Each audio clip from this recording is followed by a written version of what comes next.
Hello everyone, I am Dilip Kumar, lecturer in botany at Government Boys Degree College, Shahdatpur, Sindh.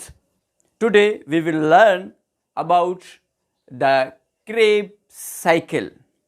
Krebs cycle is the second step of the aerobic cellular respiration. Krebs cycle, it was first introduced by Sir Hans Krebs, and this cycle is also called TCA, tricarboxylic acid cycle, because it contains three group of carboxylic acid, and it is also called citric acid cycle because the first molecule in this cycle is citrate or citric acid. That's why this cycle is also called citric acid cycle.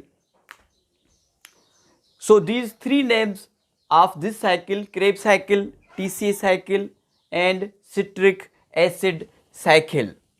So before discussing about this cycle, first we discuss about the formation of acetyl-CoA. acetyl-CoA के बारे में हम बात करेंगे कि किस तरीके से acetyl-CoA बनता है. सबसे पहले हमने ये देखा था कि जो ग्लूकोज है, ग्लूकोज की एंट्री सेल के अंदर, ये सेल की मेम्ब्रेन है और ये वाला पोर्शन सारा का सारा साइटोप्लाज्म है. जब सेल के अंदर ग्लूकोज की एंट्री हुई तो ये जो ग्लूकोज का मॉलिक्यूल है जिसमें के 6 कार्बन हैं, यहाँ पे आपको नजर आ रहे हैं 6 कार्बन, इसकी ब्रेकडाउन हुई, स्प्लिटिंग हुई.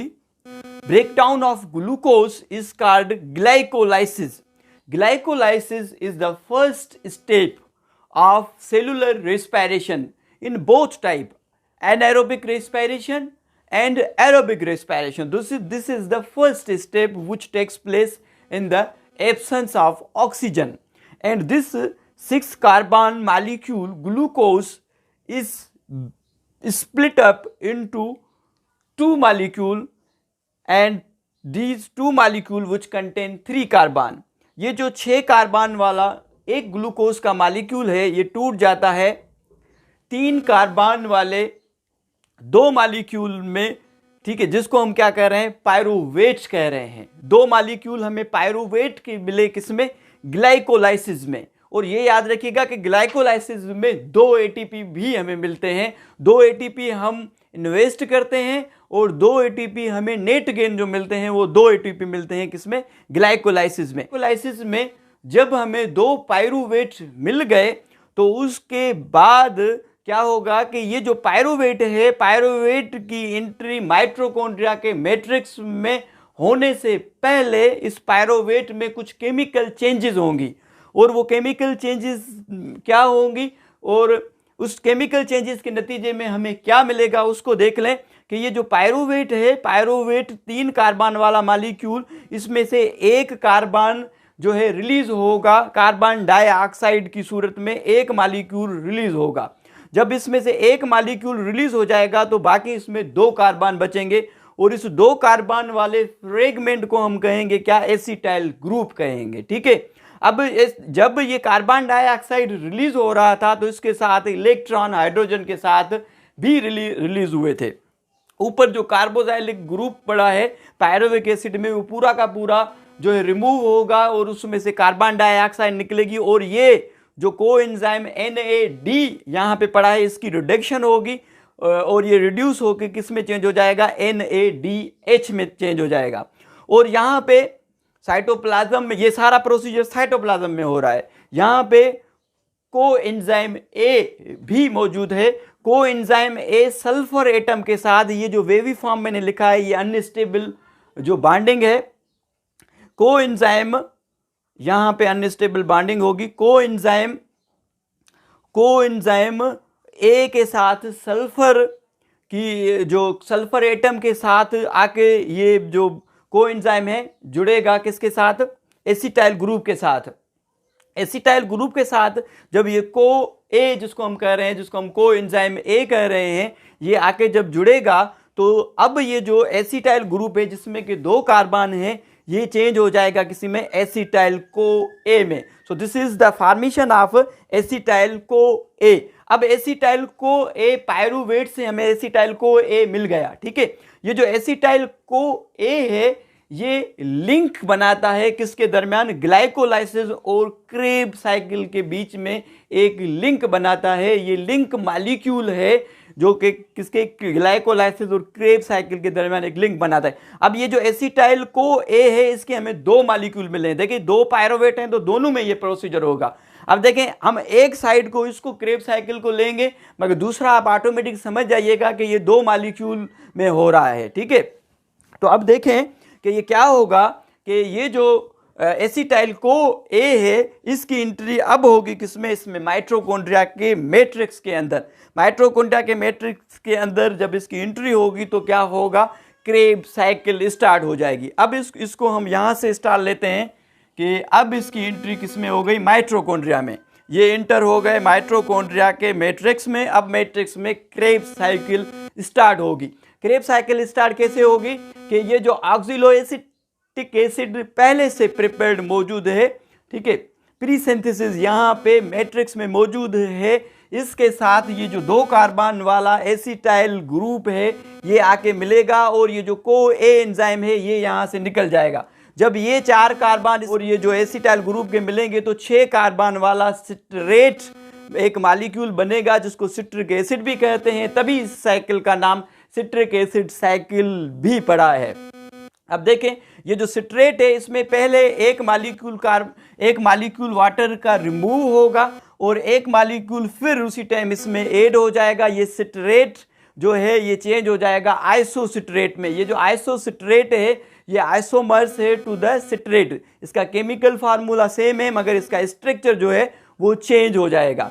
अब ये देखें कि आइसोसिट्रेट है, इसमें से आइसोसिट्रेस ऑक्सीडाइज होगा और इसमें से हाइड्रोजन इलेक्ट्रॉन के साथ रिमूव होंगे और NAD यहाँ पे NAD की रिडक्शन होगी और NAD चेंज हो जाएंगे किसमें, NADH में।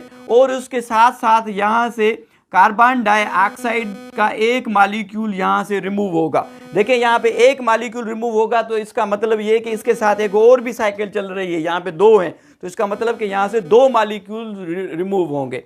अब देखें जब आइसोसिट्रेट से हाइड्रोजन इलेक्ट्रॉन के साथ रिमूव होगा और कार्बन यहाँ से निकल जाएगा, एक कार्बन यहाँ से निकल जाएगा कार्बन डाइऑक्साइड की सूरत में, तो ये जो 6 कार्बन वाला आइसोसिट्रेट है ये चेंज हो जाएगा अल्फा कीटोग्लूटारिक एसिड में, जिसमें कि कितने कार्बन हैं, 5। अब इस 5 कार्बन वाले अल्फा कीटोग्लूटारिक एसिड में से एक और कार्बन रिमूव होगा कार्बन डाइऑक्साइड की सूरत में। यहाँ पे अल्फा कीटोग्लूटारिक एसिड फिर ऑक्सीडाइज होगा और ये जो NAD है इसकी रिडक्शन होगी। ये जो NAD है ये चेंज हो जाएगा किसमें, NADH में। और इसके साथ यहाँ से एक को एंजाइम A निकल गया था मगर इसमें मैट्रिक्स में एक और को एंजाइम A सल्फर के साथ आके जुड़ेगा।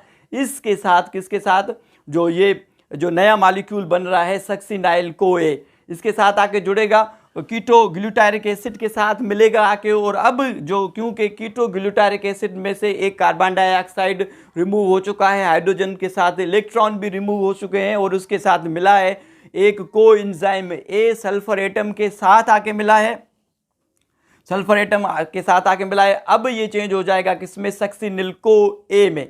सक्सिनिल को ए में क्या होगा कि एक फास्फेट ग्रुप यहाँ से रिमूव होगा और वो आके मिलेगा किससे, GDP से। GDP से आप परेशान ना हो, ये ADP की तरह है, एडिनोसिन डाइफास्फेट, मगर यहाँ पे होगा ग्यूनोसिन गवाइनोसिन, ग्यूनोसिन डाइफास्फेट। ग्यूनोसिन डाइफास्फेट चेंज हो जाएगा किसमें, ग्यूनोसिन ट्राइफास्फेट में। ग्यूनोसिन ट्राइफास्फेट जो है एडिनाइन ट्राइफास्फेट की ही तरह है।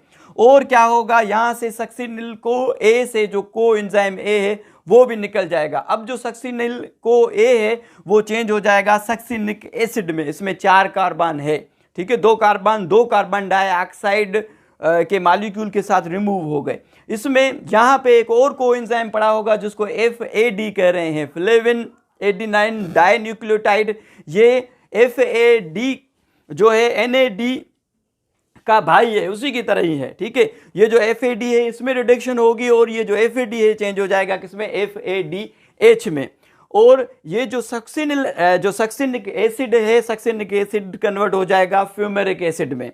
अब ये फ्यूमेरिक एसिड में क्या होगा कि फ्यूमेरिक एसिड में एक वाटर का मॉलिक्यूल ऐड होगा और ये जो फ्यूमेरिक एसिड है ये मैलिक एसिड में चेंज हो जाएगा। मैलिक एसिड में से फिर 2 इलेक्ट्रॉन हाइड्रोजन के साथ रिमूव होंगे और NAD की रिडक्शन होगी, NAD से NADH बन जाएगा। और ये जो मैलिक एसिड है दोबारा 4 कार्बन वाले मॉलिक्यूल जहां से हमने साइकिल को स्टार्ट किया था ऑक्सिलो एसिटिक एसिड में कन्वर्ट हो जाएगा। अब ये ऑक्सिलो एसिटिक एसिड तैयार पड़ा है, किसका वेट कर रहा है, इसका एसिटाइल को A का, कि इसके साथ आके मिले और दोबारा से सिट्रिक एसिड बने। सिट्रिक एसिड से 6 कार्बन वाला आइसोसिट्रिक एसिड बने, आइसोसिट्रिक एसिड से 1 कार्बन डाइऑक्साइड रिमूव हो के अल्फा कीटो ग्लूटारिक एसिड बने, अल्फा ग्लूटारिक एसिड से एक और कार्बन रिमूव हो, फिर सक्सिनिल को A बने, सक्सिनिल को A से जो है फिर सक्सिनिक एसिड बनेगा, सक्सिनिक एसिड में से फिर फ्यूमेरिक एसिड बनेगा,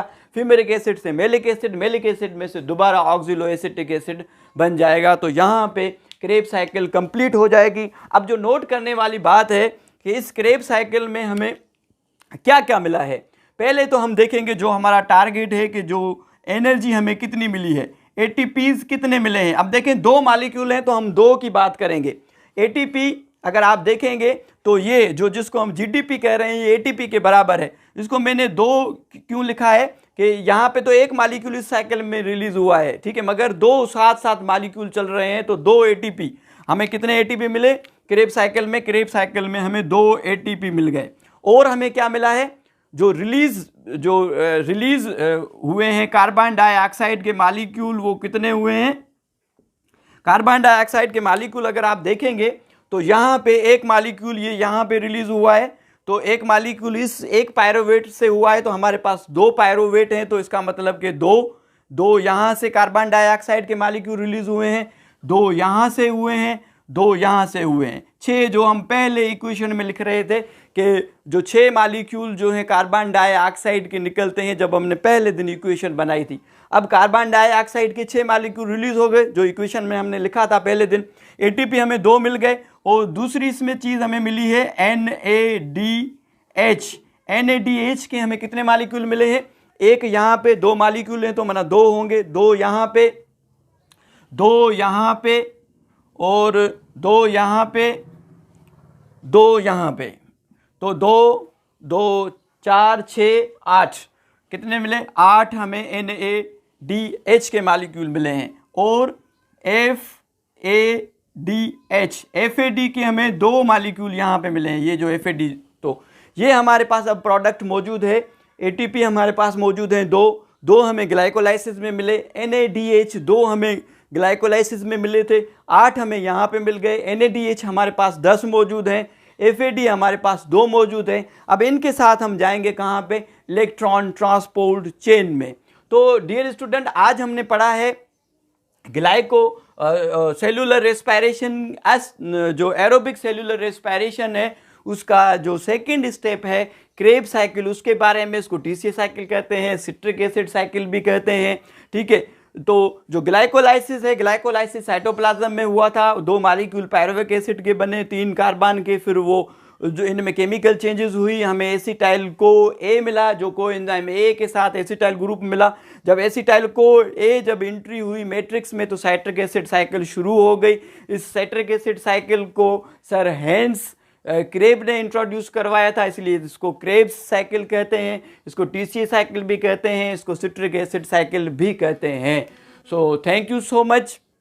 आज के लिए इतना ही। मुझे उम्मीद है कि आपको ये लेक्चर समझ में आया होगा। नेक्स्ट लेक्चर इंशाल्लाह ताला हमारा होगा इलेक्ट्रॉन ट्रांसपोर्ट चेन में। Thank you so much.